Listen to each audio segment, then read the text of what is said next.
আসসালামু আলাইকুম রহমতুল্লাহি ওবরকাতুহ। সম্মানিত দর্শক, বাংলাদেশের সঙ্গে ভারতের কূটনৈতিক যে সম্পর্ক, এটি এখন চরম উত্তেজনাকর একটি সময় পার করছে। এমনি আমাদের বাংলাদেশে দীর্ঘদিন ধরে ভারত বিরোধী যে মনোভাব, এটি প্রবল। আমি তো বলি যে এটা কেবলমাত্র যে ১৯৭১ সনে যে প্রেক্ষাপট, তার মাধ্যমেই যে সম্পর্কটা নির্ধারিত হয়েছে তা নয়। মূলত দিল্লির সঙ্গে এই বাংলার যে সম্পর্ক, এটি হাজার বছরের পুরনো, অন্তত ৫,০০০ বছরের পুরনো। সে যে মহাভারতের যুগ, তখন থেকেই কিন্তু শুরু হয়েছিল।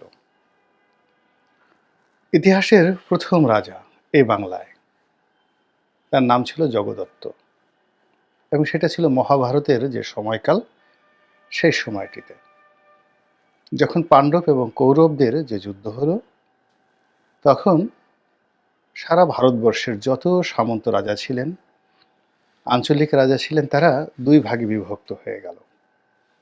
এক পক্ষ পাণ্ডবদের পক্ষে গেল, আর অপর পক্ষ কৌরবদের পক্ষ। আপনারা জানেন যে সেই যুদ্ধে কৌরবরা পরাজিত হয়েছিল আর পাণ্ডবরা বিজয় হয়েছিল, কিন্তু বিজয় এবং পরাজয় এটি কেউ উপভোগ করতে পারেনি। এর কারণ হলো খুব অল্প সংখ্যক লোক, সৈন্যবাহিনী, রাজা কিংবা বিভিন্ন অঞ্চল থেকে যারা এসেছিল, খুব অল্প সংখ্যক লোক প্রাণে বেঁচে ছিল এবং সেই কুরুক্ষেত্রের ময়দান থেকে ফিরতে পেরেছিল। কুরুক্ষেত্রের যে যুদ্ধ, সে যুদ্ধে বিজয়ী এবং জয়ী কেউ এটাকে উপভোগ করতে পারেনি। তো এখন যেটা বললাম, যে সেই যে জগদত্তের জমানা থেকে আজ অবধি প্রায় ৫,০০০ বছর দিল্লির সঙ্গে আমাদের সম্পর্ক, এবং সেই সম্পর্ক আমরা কখনোই উপভোগ করিনি বন্ধুত্বের যাকে বলা হয় আবরণে। দিল্লি সবসময় আমাদেরকে চাকর ভেবেছে, আর আমরা দিল্লিকে সবসময় শত্রু ভেবেছি। এবং এটা মুসলমানদের জমানাতে ছিল, সুলতানিদের জমানাতে ছিল। এখানে কোনো হিন্দু নাই, এখানে কোনো বৌদ্ধ নাই, এখানে কোনো খ্রিস্টান নেই। এর কারণ হলো আমাদের এই যে ৫,০০০ বছরের যে ইতিহাস, বাংলার ইতিহাস, এ সময়ের মধ্যে শত শতবার ধর্ম পরিবর্তন হয়েছে, বহুবার ধর্মের ভিত্তিতে রাজ্য হয়েছে, আবার ধর্মের ভিত্তিতে এক রাজ্য অপর রাজ্যকে পরাজিত করেছে। হিন্দুরা যেভাবে বহুকাল রাজত্ব করেছে, আবার বৌদ্ধরা শত শত বছর ধরে এই বাংলায় রাজত্ব করেছে, এমনকি ভারতেও। এই যে আমরা সম্রাট অশোককে বলি, তো সম্রাট অশোক, যেটা অশোক চক্র, পুরো রাজত্বটা এবং রাজ্যটা চলেছে সেই বৌদ্ধ ধর্মের নীতি অনুযায়ী। ওখানে বহু বছর ধরে হিন্দুদের কোনো নামগন্ধ ছিল না। আবার হিন্দুদের যে ধর্ম, যেটাকে বলা হয় হিন্দু ধর্ম বা সনাতন ধর্ম, এটি নিয়ে এখন খোদ ভারতে হিন্দুদের মধ্যেই আরও নানা রকম বিবাদ এবং বিসংবাদ। এর কারণ হলো এরকম কোন ইউনিফাইড ধর্মের যে ভিত্তি, ওটি পাওয়া যাচ্ছে না। তারা মূর্তি পূজা করে, তারা দুর্গা পূজা করে, তারা কালী পূজা করে, তারা কার্তিক এবং গণেশের পুজো করে, কিন্তু উত্তর ভারতে একভাবে হয়, দক্ষিণ ভারতে একভাবে হয়, কলকাতাতে একভাবে হয়, অযোধ্যাতে একভাবে হয়, উড়িষ্যাতে একভাবে হয়। তো কাজেই জনাব নরেন্দ্র মোদী বর্তমান যিনি আছেন, তিনি যে হিন্দুত্বের যে জাতীয়তাবাদ এটি কি করতে চাচ্ছেন, এটি সবচেয়ে বেশি বিরোধিতার মুখোমুখি হচ্ছে ভারতে। এই যে আমাদের বাংলাদেশে যেমন এখন ইসকনকে হিন্দুত্ববাদী বলা হয়, কিন্তু ভারতের বেশিরভাগ লোক তাদেরকে আলাদা একটা সংগঠন হিসেবে মনে করে।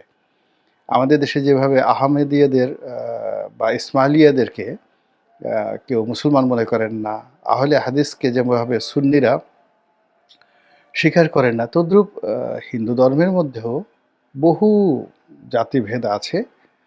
তো সেই দিক থেকে ইসকন একটি সংগঠন, কিন্তু ধর্মীয় সংগঠন এটা যে নয়, বা হিন্দুদের প্রতিনিধিত্ব যেটা করে না, এটা খোদ ভারতেই একেবারে সর্বজনের স্বীকৃত।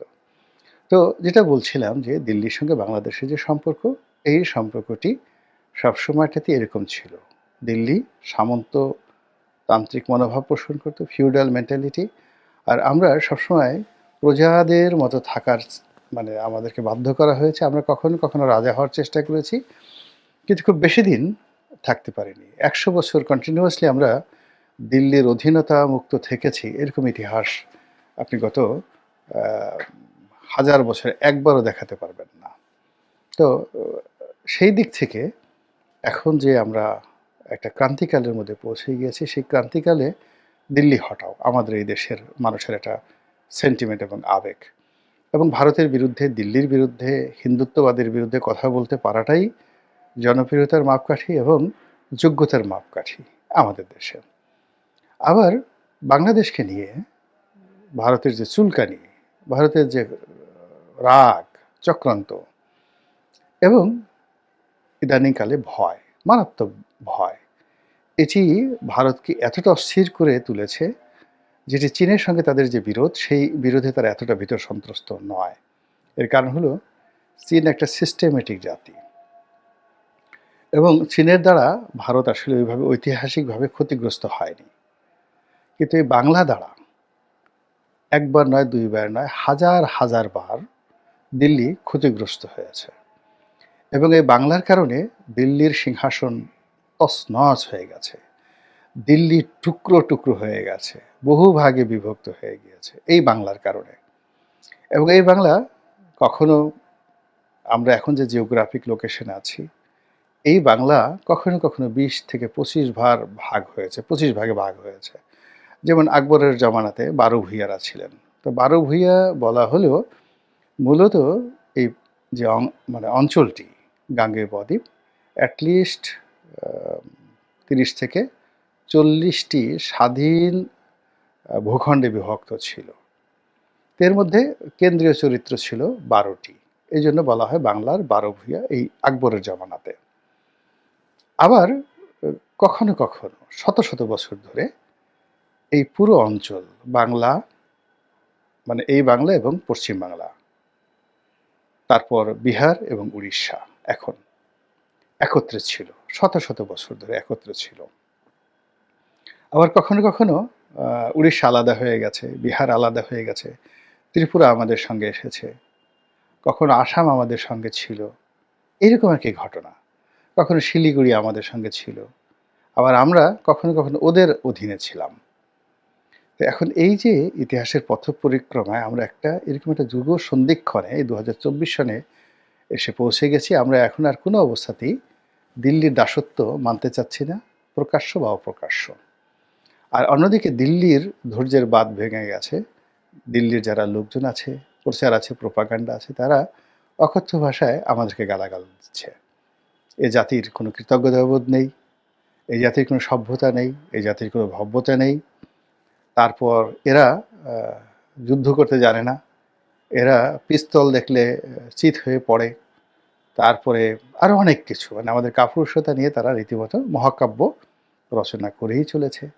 ১৯৭১ সনে আমরা কিছুই করিনি, সবই ভারত করেছে এবং তারা দয়া করে আমাদেরকে স্বাধীনতা দিয়েছে। আমাদের এই জাতির কৃতজ্ঞ থাকা উচিত ভারতের প্রতি, তাদের স্বাধীনতা ভোগ করছি আর তাদের বিরুদ্ধে কথাবার্তা বলছি ইত্যাদি নানা কথা। তারপরে আমরা ভারত থেকে নগদ টাকায় সব কিছু আমদানি করি। তো আমরা নগদ টাকায় সব কিছু কিনে আনি সেখান থেকে। তো ক্রেতা, বায়ার যারা, তারা সবসময় একটা বেটার পজিশনে থাকে। কিন্তু ভারত এখানে কি হলো? তারা বলার চেষ্টা করছে যে আমরা যদি না বিক্রি করি তাহলে তোমাদের কি হবে? মানে এখানে সেলার যারা আছে, সারা দুনিয়ার যে মার্কেটিংয়ের যে সিস্টেম, সেই সিস্টেমটাকে চ্যালেঞ্জ করে ভারত বলছে পেঁয়াজ বিক্রি করব না, আলু বিক্রি করব না, গরু বিক্রি করব না, তারপরে ফেন্সিডিল বিক্রি করব না, চিনি পাঠাবো না, তাহলে তোমরা না খেয়ে মরবে। তোমরা বঙ্গোপসাগরে গলায় দড়ি দিয়ে তারপরে তোমাদেরকে মরতে হবে এবং ওই কলসির সাথে গলায় দড়ি দিয়ে মরতে হবে। তো এই সকল কথাবার্তা কিন্তু এই যে সাধারণ যারা রাস্তার মানুষ তারা না, বড় বড় আর্মির জেনারেল, বড় বড় সাবেক সচিব, বিচারপতি, বিখ্যাত সাংবাদিক, সম্পাদক, রাজনীতিবিদ, মন্ত্রী, আমলা সবাই একসুরে বলছে। তো এই যে বলতে বলতে বলতে বলতে এই যে ডক্টর মোহাম্মদ ইউনূসের যে অন্তর্বর্তীকালীন সরকার, এই সময়টিতে এসে তাদের যে ক্ষোভ, ক্রোধ, এটি সকল সীমা অতিক্রম করেছে।